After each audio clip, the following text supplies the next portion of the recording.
TV nga bulijjo nja kusaba muganda wange ogende wansawo subscribing o liking atela o sharing osobola no commenting okusinzira ku video nga obokoze ki nga oba ogirabye natera abatuteekamu ensimbi fe nga aba Grosh TV nosobola okubanga tukutuusaako videos ez'enjawulo y'omukulu jjajja wafula era ng'ono jjajja wafula asangibwa Bujiji ku Katosi Road era nga aviramu Ntenjeru gwe wenanga otawanzibwa ensonga z'amaka oyina endwadde zitategeerekeka byanfuna n'ensonga endala nonyako bunonya ku jjajja wafula ku kanamba k'essimu kano 0759 33 64 46 mukugambye nti y'omukulu bamuyita jjajja wafula era gwe wenanga otawanzibwa ensonga ezo wammanga gwe munonyeko bunonya kanamba k'essimu ako ajja kubanga akwasaganya ensonga zo nkugambye nti akanamba kak'essimu kali 0759 33 64 46 y'omukulu jjajja wafula yateekamu akasente fe nga ba Grosh TV notusobola okubanga tukutuusaako videos ez'enjawulo ate ng'era ngenda kujjukiza muganda wange teweerabira ku subscribinga ku likinga atera ku sharinga kubakaza abangi mu nsi n'olondamu wange ogw'omuntu gwe neesiga nenkulaga buli kyange nze ngimaze emikwano ginkeese let it go. Banange abalabi baffe aba Grosh TV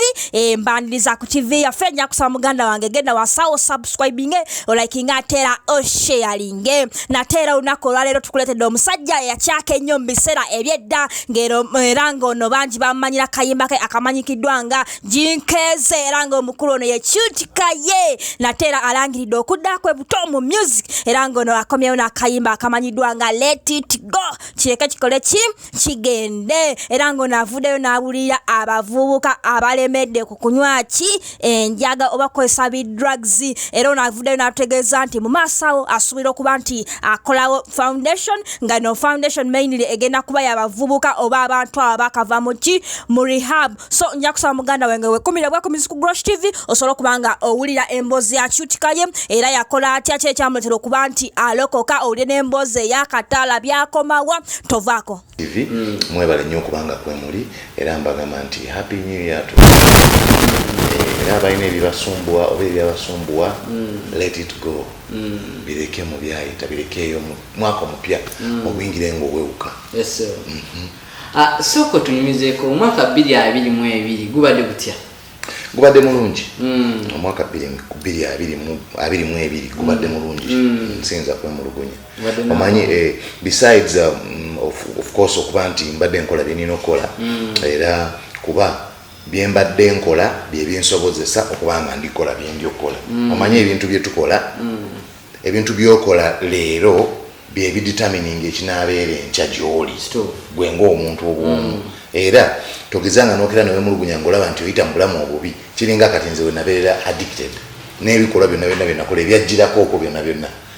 byali byange sewaaliwo omuntu mulala yenna of course waliwo abanjigiriza naye ate si bebagamba nti genda mu maaso nalina right egamba nkomyawo nenasigala nkyakozesa so nemuvaamu ebintu naye nga bivudde mu bikolwa byange so gwali gwange nakakati kintu kyekimu kyenyininyini nti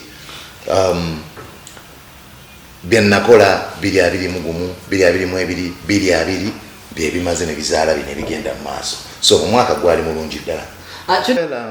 okurikapinga just a little bit nti waliwo obulwadde bwe nava mu rehab n'otandika ekitongole kye bayita another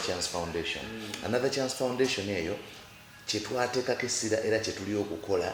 kugezaako kusomesa society n'abantu bategeere nti waliyo obulwadde obulala waliyo ekika ky'obulwadde ekirala kye bayita addiction buno obulwadde buva ku kukozesa substance yonna tebuva ku njaga yokka crack cocaine gye nali nkozesa buva ku mayirungi buva ku kuba buva ku mwenge buva ku pornography buva ku amafuta g'ennyonyi buva ku gaamu w'engatto buva ku bintu bingi obulwadde obwo naye nga kimala n'ofuna obulwadde bwayita addiction kiringa bwowulira nti waliyo siriimu omu mufuna nga wegasse n'omuntu omulala osobola omufuna okuva ku mpiso nga tewategedde omulala omufuna mu ngeri ez'enjawulo naye bw'omufuna obeera ofunye siriimu actually nsobola n'okugamba antandikire wano nti ne Cute Kaye kati gwe tutudde naye wano eno ne Cute Kaye ow'akatala k'emmotoka bantu banjawulo nnyo nembye nnyo kubanga by the way video eno gyowafumiza twalabye nga wakomezaawo ebitaala obulamu bukyuka katonda akola katonda waali koba ng'okyali mulamu naawe akwagala alina ekigendererwa gy'oli eyo vidiyo kyengezaako okugamba abantu n'okubalaga mu bwangu mu briefly nti nandyagadde okuwa bannayuganda n'abannansi ensi yonna essuubi bamanye nti kisoboka olaba ekyo kyasoboka omuntu oyo okubanga yoononeera kati ngera bwobadde obuziza nti ate oli eyasooka n'owakataala kati ate n'owakataala noono nti katonda akyusa ate kati omanyi bagamba nti mu luzungu nti great men are made by adversities mu Luganda kangezeeko nti abasajja abazira bakolebwa kusoomoozebwa something like that kakati ogendera okukitunula bw'otunuulira ebyo bifaananyi ne vidiyo n'ogiraba bulungi omanya nti omusajja ono nno wanjawulo olw'ebyo ebyabangawo ebyenjawulo we byabeererawo n'okuba nti kati wendi so vidiyo eyo luyimba olwo let it go nti kisoboka omuzadde ng'olina omwana wo nga akozesa ebiragalalagala mulwadde kisoboka omwana ng'obadde waloba n'olugwamu nga totegedde kisoboka natandika mpolampola nasooka na mwenge bwentyo netandika okubeera mu bantu abanywa omwenge ne mubeeramu abali banywa sigala ne bagamba omwenge bw'oteekako akasigala owulira obuwoomi obutagambika ate akasigala netandika okukanywa tuganywa ebaali bakanywa ne baleetayo akayaga ne bagamba kati nolaba sigala weekyomamuka gwabwerere eno haabu kati ate bw'ossaako kano wabeera nga ali mu ggulu nzuuli kukayaga bwentyo so nagenda nkulaakulana namala ndi ku buwunga kuyabuwunga kati ensuula eddalu bwe nali mu rehabilitation center gye banzijanjabira rehabilitation center lyeddwaliro ly'abalwadde b'obulwadde obwo bwa addiction olumu n'abalwadde ababeera abalwadde obulwadde bw'omuntu obulala ndibandika nti bagudde ddala lwabadde batwadde so kakati mba ndi eyo ne ŋŋamba naye kino lwaki kyantuukako mu bantu bonna lwaki nze nentandika okunoonyereza ensonga eyo nensoma akatabo omusajja yagamba bamuyita Pastor Robert Schuller nti a setback is a setup for a comeback nti okudda emabega kweteekerateekera kudda bwe nakisoma nekikola sensi mu mutwe gwange neŋŋamba katonda ampadde omukisa ogwokubiri nzire mpumulemu maze emyaka kumpi 3 nywanjaga ndabika ng'omuzimu ngenda kufa sikyalina kyenkola tewali kigenda mu maaso ne music simuyimba katonda ngamba naye manyi Kaye kati genda mu rehab omuleyo omwaka gwo weetereza okomewo oyogere by'otegedde obujulizi so kwe kuwandiika n'empita lawyer wange ne turegistering ekibiina ekya Another Chance Foundation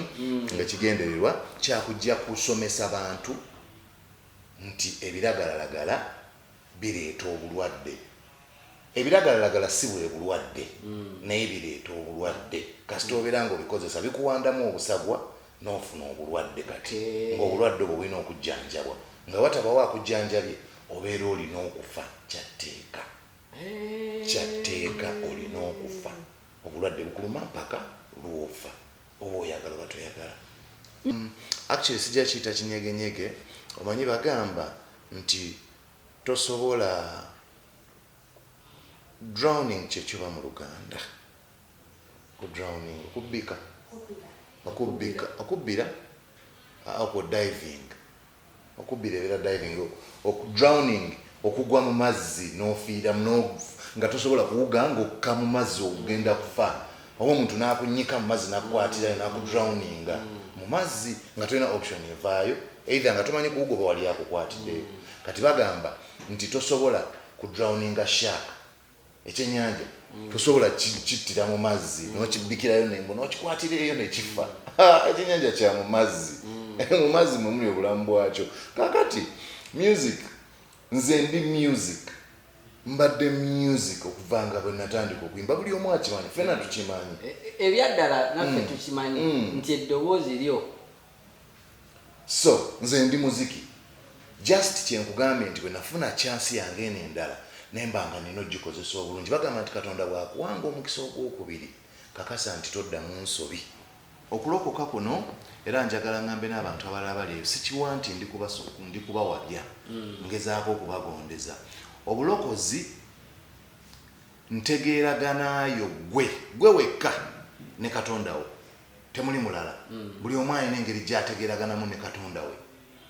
kati gwe singa omala okwetereza munda mu gwe n'omanya bw'otegeeraganye ne Katonda wo n'ogamba olokose ekyo kimala otherwise buli omu abaako ne bwalooza nti ye bwalokose bangi bagamba nti lwaki omulokole ate aba agenda mu bbaala lwaki omulokole agenda nga babibuuza ne Yesu n'abagamba nti nze sajja kulokola balokole najja kulokola boonoonyi kati bwe naatula mu kyaki n'abalokole kati bali be najja okuyamba ki ekiddako mba nanonaki so of course ndi mulokole mbadde mulokole ebbanga era Katonda mwagala sirokose kati mbadde mulokole ebbanga ddene before nga tandika kuyimba nze nakulira mu kyaki nakulira mu kyaki nalimba mu kyaki mwe nava okujja okuyimba ate kati munsi so osobola ogamba nti nze mu kyaki mwe nakulira mbadde mulokole ebbanga lyonna mu mutima gwange naye nga bw'omanyi obulamu nga mbw experience nga ng'omuvubuka omuto nentegeera ebintu nengenda nga ntegeera ebintu nemala neneetereza ne Katonda nanyambako okwetereza of course ne bakwano bange ngammwe abambuulira olumu nti kyuti awo terezaamu wayambasada agambye wati lwaki neeterezaamu wekityo bwotyo nogenda ngaokula ngaofuuka omusajja nga muganya jikuba ate nja bafiira kasebo nakutta omuntu olw'ensonga olulимbo olutusoose okubawo abantu bannayuganda bonna of course obujulizi nasuubi njagala babe n'essuubi era nze nkimanyi nti bantu bangi bagenda kuweebwa omukisa mu luyimbo nze nkimanyi tutegeka ebyo gye tubadde tubitegeka olwedde tutaddemu kubanga singa ebadde tekikola singa waliwo entalo singa gwokuba oli singa nze nkuba oli singa abakazi tukwata bakwate singa akavuyo kali mu Uganda wano olwedde gavumenti okuba nti esobodde okuba nti wetuli wano nze naawe tukola kye tukola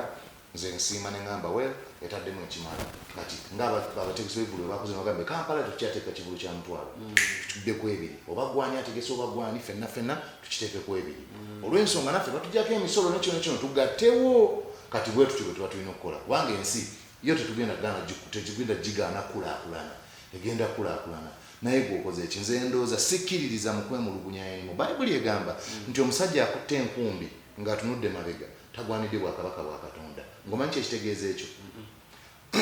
mu kifo ky'okwemulugunya baako kyokola totunula mabegawo kyuti Kaye nandibadde ntuula wano nga ntya n'okutuna mu kamera nga ntyawo wano nga bakamera bandaba nakwata akataala babantunuulidde batya nandibadde embeera wansi wa kitanda nga neekwese ndoza nenfiira eyo naye ebyo biri mabega wange sirina kyenjagalayo ate luno olubimbi oluli mu maaso gange ku bakazi abangi mu nsi n'olondamu wange ogw'omuntu gwe neesiga nenkulaga buli kyange nze ngimaze emikwano ginkeese let it go let it go let it go gwe wenna nga wandyetaaze okwata omukolo gwo nga okwanjula embaga amazaalibwa baby shower kuhinjira n'ebirala bingi nkwanjula Glosh TV bakafulu b'okuba ebifaananyi n'okwata vidiyo era nga wandyetaaze okulanga wamu ne Glosh TV kuba ku namba y'essimu eno noti 75 noti 31 283 tweyunire oleme kwejjusa